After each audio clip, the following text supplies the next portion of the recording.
A verdade chocante. Microplásticos encontrados nos nossos cérebros.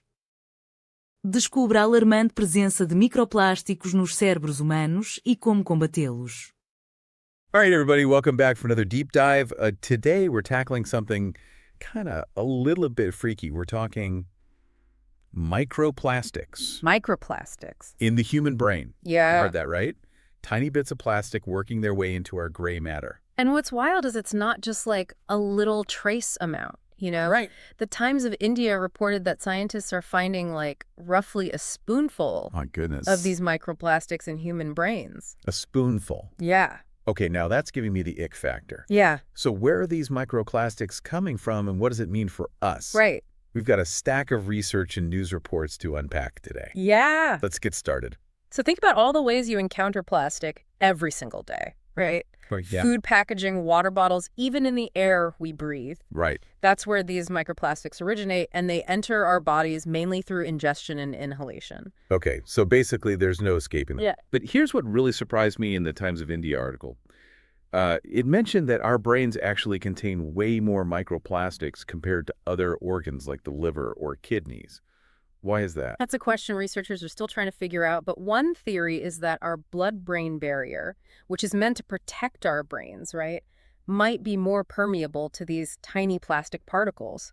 Okay, so they're getting in and they're sticking around in our brains, but what does that actually do to us? A commentary report in the Brain Medicine Journal pointed out some serious potential health risks linked to microplastics. We're talking about things like oxidative stress, which is basically like rust forming inside your body. Whoa. Damaging cells and increasing the risk of all sorts of diseases. And inflammation too, right? I know that's linked to a lot of health problems. Exactly. Chronic inflammation can wreak havoc on your body. But there's even more to be concerned about. Microplastics might be messing with our immune systems, Really? making us more vulnerable to infections.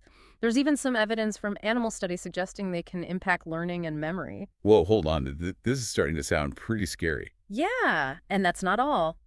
The Times of India also highlighted a study linking microplastics found in carotid artery plaque to a higher risk of heart attack, stroke, and even death. Okay, deep breaths, everyone. This is a lot to process, I know. but I know you wouldn't leave us hanging without some practical advice. Yo. What can we do to protect ourselves from this microplastic invasion? Well, one of the biggest things you can do is switch from bottled water to tap water. But bottled water is supposed to be, cleaner. That's a common misconception. Bottled water often contains significantly more microplastics than tap water. We have an article from Genomic Press that estimates drinking bottled water exposes you to about 90,000 microplastic particles per year. Compare that to tap water, which comes in at around 4,000. Wow, that's a huge difference. Ah. Ditching the plastic bottles is a good starting point. What else can we do in our daily lives? Another important step is to avoid heating food in plastic containers. Oh, shoot. I am so guilty of that. It's a really common habit, but when plastic is heated, it can release more microplastics into your food. Got it. No more nuking leftovers in those flimsy plastic containers. What about the food itself? Should we be worried about what we're eating? Choosing fresh whole foods over highly processed options is always a good idea. That makes sense. We've got an article from India today mentioning that processed foods like chicken nuggets have a much higher level of microplastics than, say, a simple chicken breast. Exactly. The more processing involved, the more opportunities there are for microplastics to sneak in. So we're talking about drinking tap water, avoiding heating food in plastic, and choosing less processed foods. What other everyday habits should we be mindful of?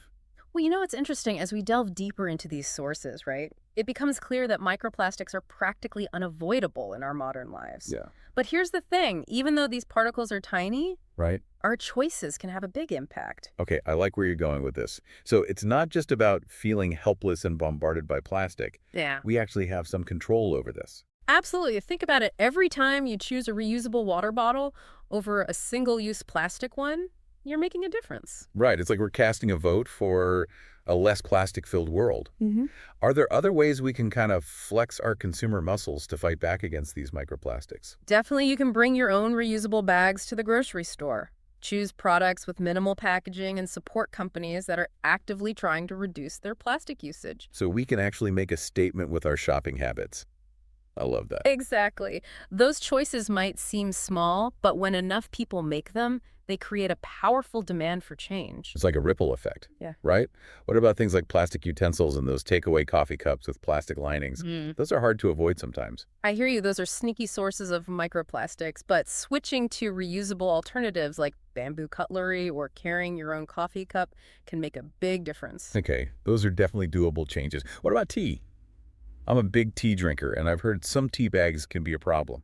You're right to be mindful of that some tea bags, especially those made of nylon, release a shocking amount of microplastic particles when steeped in hot water. Billions, right? Right. I remember reading that somewhere. Yes, billions opting for loose-leaf tea or tea bags made from natural materials is a much better choice. So loose leaf tea, it's amazing how many hidden sources of microplastics there are. It's like they're lurking everywhere. They really are. Even things like salt and spices have been found to contain microplastics. No way, seriously, salt too. It's a reminder that these particles have become truly ubiquitous. Choosing high-quality salt and spices and giving them a quick rinse before using them can help minimize your exposure. Good tip. Okay, this is a lot to remember. What about things like skincare products and laundry detergent? You're thinking along the right lines. Choosing natural skincare and beauty products without microbeads is a great step. Also opting for fragrance-free or eco-friendly detergents and soaps can help reduce microplastic pollution. So even our laundry routine can make a difference. Absolutely. And if you have synthetic clothes like polyester, consider using a microplastic filtering laundry bag or washing machine filter to catch those tiny particles. Okay, I'm taking notes. Okay. This is a seriously eye-opening deep dive. It's amazing how many everyday choices we can make to reduce our plastic footprint. It's empowering, right? We're not just passive victims of this microplastic invasion. We have the power to make a difference. I love that. So besides making smart choices at home, what else can we do to tackle this problem on a larger scale? That's where collective action comes in. We can advocate for policy changes that reduce plastic production and promote recycling and composting. Right. We can contact our elected officials, support organizations working on these issues, and use our voices to push for change. Exactly. It's about recognizing that we're all part of a larger system and our actions have consequences. This whole discussion is making me think differently about my relationship with plastic. It's not just about convenience anymore. It's about taking responsibility for the impact our choices have on our health and the environment. That's the perfect way to put it. And remember, you don't have to do everything perfectly. Every small step you take is a step in the right direction. This is definitely a call to action. But what about those microplastics that are already out there in the environment? Is there any hope of cleaning up that mess? That's the million-dollar question, right?